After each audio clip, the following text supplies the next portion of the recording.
90 రోజుల కోర్సు పూర్తి చేస్తే చాలు 100% ప్లేస్మెంట్ సపోర్ట్ తో సాఫ్ట్వేర్ జాబ్ మీ సొంతం. వెంటనే కోడ్ జ్ఞాన్ డెస్టినేషన్ ని సంప్రదించండి. ఓం శ్రీ మహాగణాధిపతయే నమః.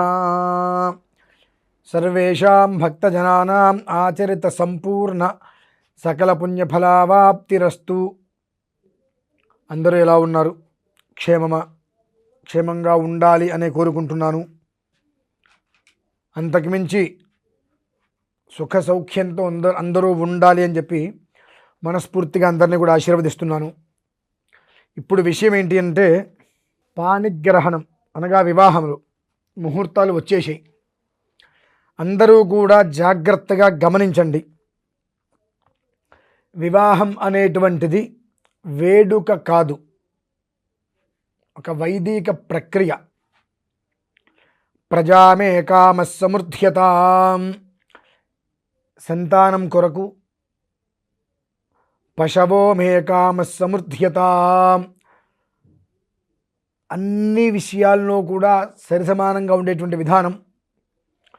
యజ్ఞో మే కామ సమృద్ధ్యతాం, యజ్ఞయాగాది క్రతువులిద్దరూ కూడా కలిసి చేయాలి.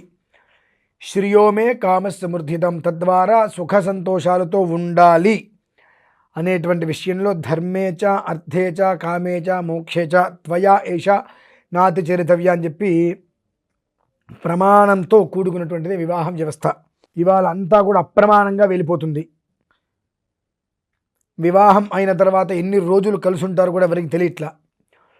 ఒక ముహూర్తం అనేటువంటిది పెట్టే ముందే ఇద్దరికి జాతకాలు పూర్తిగా కలిస్తే మాత్రమే ముహూర్తాన్ని నిర్ణయించడానికి సిద్ధపడండి.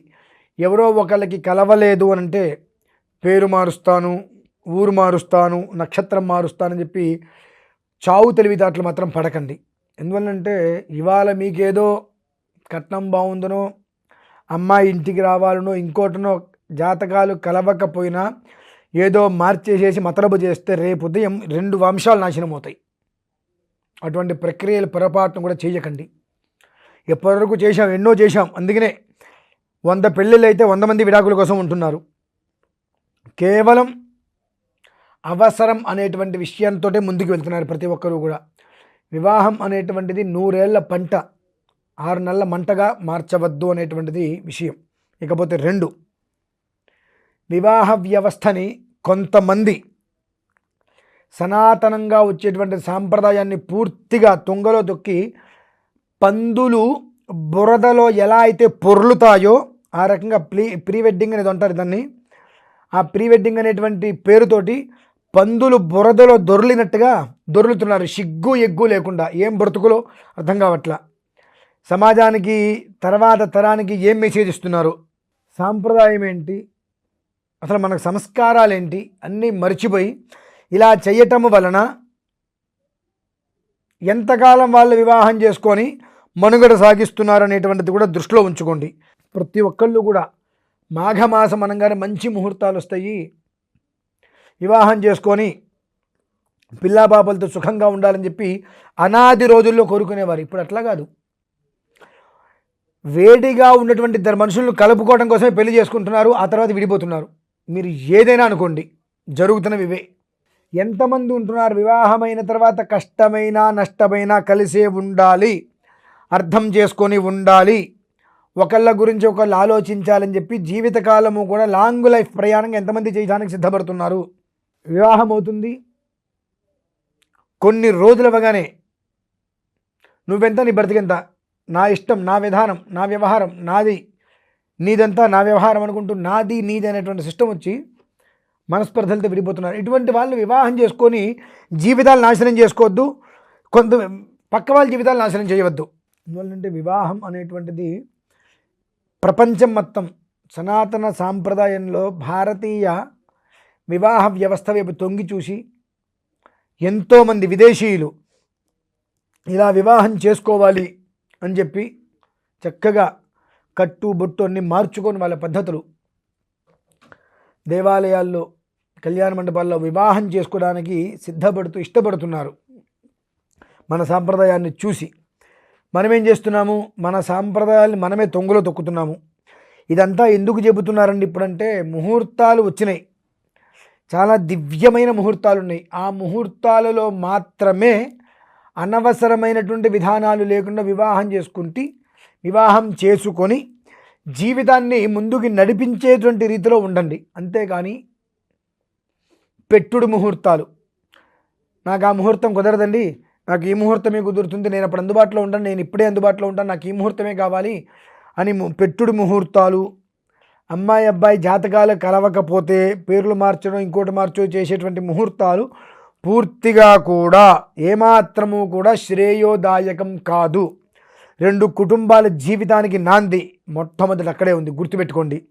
2 వివాహ వ్యవస్థ అక్కడ వచ్చిన తర్వాత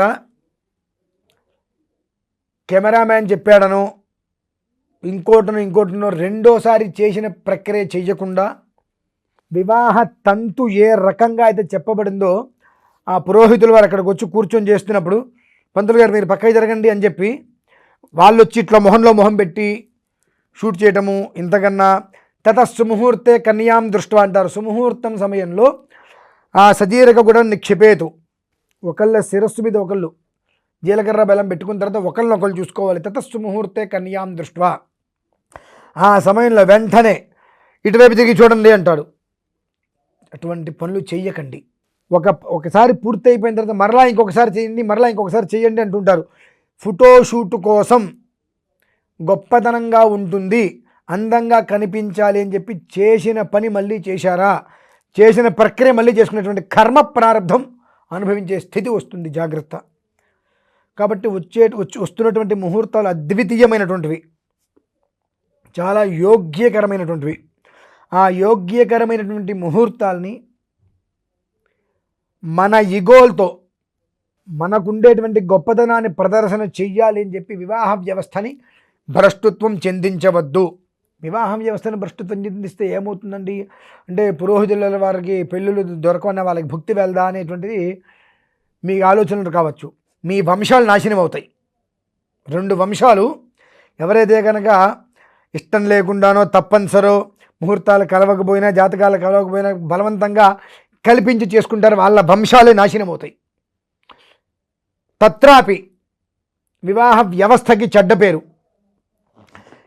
భారతదేశంలో 1000 వివాహాలు చేసుకుంటే 1100 డైవర్స్ వస్తున్నాయని చెప్పి పేపర్లో పడితే అంతకు మించిన దౌర్భాగ్యం మన దేశానికి ఇంకేం లేదు. మన ధర్మాన్ని, మన సాంప్రదాయాల్ని, మన సనాతనంగా వచ్చేటువంటి ప్రతిదాన్ని కూడా మన స్వార్థం కోసం మనం సర్వనాశనం చేస్తున్నాం కనుక అటువంటి పనులకి ముందుకు రాకండి. ఒక వ్యవస్థని మనం నిలబెడితే ఆ వ్యవస్థ మన తర్వాత తరాలని అది నిలబెడుతుంది. కాబట్టి ఇటువంటి అనాలోచనకరమైనటువంటి పనులు చేసి మన సనాతన ధర్మం సాంప్రదాయాలు తలదించుకునేలా వ్యవహరించవద్దు అనేటువంటి విషయం చెప్పడానికే ఈరోజు ఈ స్టూడియోలో కూర్చొని మీకు ముందుకు ఈ విషయం తీసుకువచ్చాను. కాబట్టి సరే, నన్ను తిట్టుకుంటే తిట్టుకోండి, నన్ను తిట్టుకున్నా మీరు మాత్రం వెధవ పనులు చేసి వంశనాశనానికి మూలంగా అపకీర్తిని నెత్తిమీద పెట్టుకోకుండా ఉండాలని చెప్పి కోరుకుంటూ సెలవు తీసుకుంటాను. ఓం శ్రీ మహాగణాధిపతయే నమో నమః. స్వస్తి.